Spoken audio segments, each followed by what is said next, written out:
মাত্র 15-20 মিনিটের মধ্যে সুপার টেস্টি, তার মধ্যে আবার মচমচে খাস্তা হবে। বিশ্বাস না হলে ঝ্যাট করে বানিয়ে দেখুন, ভেজে নামিয়েছেন কি শেষ হয়ে যাবে, আপনি ফাঁকা।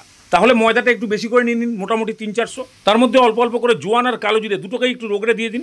পরিমাণ মতো নুন আর 4 চামচ রিফাইন তেল। ভালো করে মেখে নিন, ময়মটা ভালো হতে হবে। মুঠ করলে যখনই দেখবেন পঞ্চমুখী শাকের মতন দেখতে হয়ে গেছে, তখন অল্প অল্প জল দিয়ে, না নরম না শক্ত, একটা মিডিয়াম টাইপের ডো তৈরি করে রেখে দিন। ঠিক এই টাইপের। এবার ঢাকনা দিয়ে সাইড। এবার ছোকলা ছাড়ানো দুটো জাঁতরেল মার্কা কাঁচা আলুকে পুরোপুরি ম্যাশ করে দিন।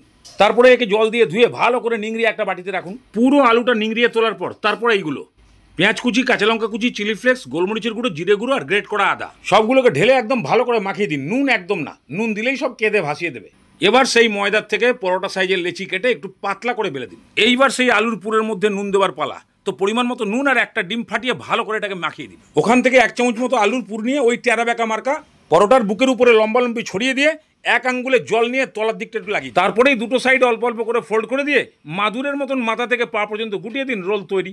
এইভাবে সব কটা রেডি করে নিয়ে তেল সবেমাত্র গরম হচ্ছে ওই সময় এক এক করে ছেড়ে দিন।